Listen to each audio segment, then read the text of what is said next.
E aí, sejam bem-vindos ao Code Hints, e esse é um novo quadro aqui do canal onde nós vamos falar de Elixir, que é uma linguagem realmente fantástica e vocês vão gostar bastante. Para quem não me conhece, eu sou o Gian, essas são minhas redes, que você pode me seguir no GitHub, LinkedIn, no Twitter, na Twitch TV, eu sempre estou postando alguma coisa, então corre lá, vale a pena conferir. Eu vou deixar na descrição do vídeo também o link para o Discord e para o Telegram, caso vocês queiram tirar alguma dúvida ou conversar sobre um determinado assunto.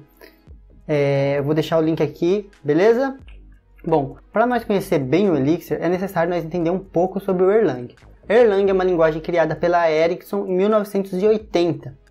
Ela surgiu para solucionar alguns problemas que eles tinham na época, que seria tolerância a falhas e concorrência. O que isso quer dizer? Tolerância a falha quer dizer que quando parte de um sistema cai, ele não vai derrubar o sistema todo, ele vai subir de volta aquela parte sem que o restante do sistema não perceba que isso aconteceu. Certo? No caso da Ericsson, eles eram uma companhia telefônica, eles tinham que resolver esse problema e resolveram criar uma linguagem de programação para isso, certo? Um outro problema que eles tinham que resolver é a concorrência, muita gente acessando o sistema, e o Erlang veio e conseguiu solucionar esses problemas. No caso, por exemplo, de uma ligação telefônica, se acontecer algum problema na sua ligação e o sistema precisar ser reiniciado, a parte do sistema que vai ser reiniciada vai ser somente a parte que deu problema. Todas as outras ligações não podem perceber que esse problema aconteceu, certo? E o problema de concorrência é um problema que todas as linguagens visam resolver. Mas um caso muito famoso no uso de Erlang é o WhatsApp. Em um único servidor ele conseguiu manter mais de 2 milhões de conexão simultânea. Para quem trabalha com desenvolvimento sabe que isso é muita coisa. Ele usava um único servidor, um BSD, e nele, através do Elixir, ele conseguiu manter todas essas conexões. É muita coisa, então já está mais do que provado que Erlang consegue ter um grande desempenho quando se trata de concorrência, certo? Um outro recurso muito legal é o hot swapping. Hot swapping normalmente é usado para quando você tem que substituir a parte de um sistema, de um computador, sem ter que reiniciar ele. Você vai substituir aquela parte e ele vai continuar rodando. E no desenvolvimento de software, nós usamos esse termo para se referir ao processo de quando você tem que alterar um código ou fazer alguma correção específica em um módulo ou uma parte do sistema, mas sem ter que reiniciar o sistema inteiro. Hoje tem diversas linguagens que tratam isso, mas o Erlang na época surgiu com isso daí, foi algo bem inovador a forma de ele resolver, e até hoje ele resolve esse problema de uma forma realmente incrível. Eu nunca vi uma linguagem resolver esse problema de uma forma tão elegante como o Erlang, certo? É legal entender que, no contexto da época, esses sistemas que eram escritos em Erlang, eles tinham que ser instalados em diversos terminais com sistemas operacionais bem diferentes. E todo mundo sabe que existem diversas incompatibilidades entre sistemas operacionais, e para corrigir isso, eles criaram uma máquina virtual, assim como o Java criou uma máquina virtual para ter essa capacidade de ser multiplataforma. E no caso do Erlang, ele precisava fazer algumas alterações básicas no sistema, e por isso nós podemos dizer que ele sequestra alguns recursos da máquina, coisas que outras linguagens não conseguem fazer, e ele se transforma num mini sistema operacional dentro do seu sistema operacional. Com isso ele pode tratar operações como, por exemplo, paralelismo de uma forma bem diferente de outras linguagens que precisam estar sempre perguntando para o sistema operacional a melhor forma de fazer, certo? Por ser um sistema que existe há muito tempo, ele já passou por diversos testes, por diversas correções, e hoje nós temos um sistema bem encorpado, certo? Um outro recurso que torna essa linguagem bem diferente, que torna a VM bem diferente dos outros sistemas, é o Actor Model.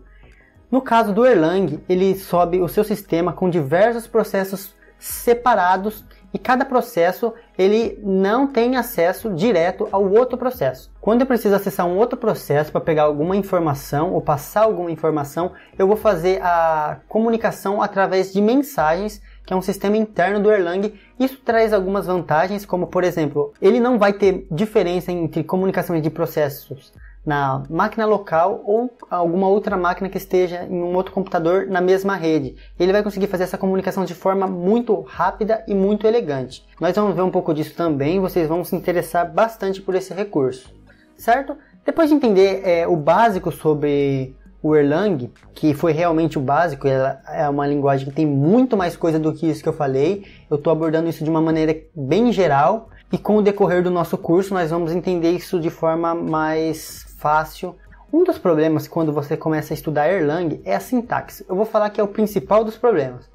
Eu comecei a estudar e eu achei a sintaxe bem difícil. Eu sei que é uma linguagem funcional, mas mesmo assim tem alguns recursos bem diferentes, como vírgula no final da linha e algumas outras coisas bem complexas. O desenvolvedor do sistema, por ser um desenvolvedor Ruby, ele quis trazer um pouco dessa sintaxe elegante que tem no Ruby, que tem no Python, e a linguagem ficou uma mescla entre Ruby e Python muito bonita, de uma forma bem legal ele conseguiu abordar isso, o que torna a linguagem muito mais fácil de ser escrita. Mas aí você pode estar se perguntando, beleza, é uma nova linguagem, e todos esses recursos que você falou aí pro Erlang? Todos esses recursos vão continuar funcionando normalmente porque o Elixir ele vai usar a VM Bean. Ele vai escrever um sistema que vai gerar um binário que pode ser lido por essa VM Bean, e todos os recursos que tem na VM Bean vai poder ser utilizado pelo Elixir. Inclusive, se você precisar de algum módulo, algum método que não está escrito ainda em Elixir, mas tem em Erlang, você pode consumir isso normalmente.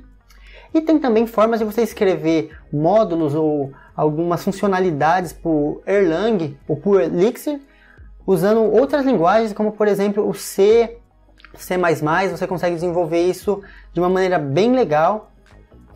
Se vocês pesquisar um pouco, vocês podem encontrar isso facilmente na internet. Ela é uma linguagem de fácil manutenção e também é uma linguagem funcional. Ele conseguiu trazer esse paradigma funcional para essa linguagem e isso ficou implementado de uma forma maravilhosa. O Elixir também tem algumas ferramentas muito interessantes, como por exemplo um shell interativo, que você consegue ali codificar em tempo de execução. Tem um gerenciador de pacote com muitas funcionalidades, que é o nosso Mix. E também tem um framework muito bom para trabalhar com web, que no caso é o nosso Phoenix Framework. Bom, basicamente é isso. Se você não conhece o canal, não esquece de se inscrever, deixar um joinha, acompanhar o canal, que em breve eu vou estar lançando novos vídeos sobre esse assunto, beleza? É isso aí e até mais, pessoal. Falou!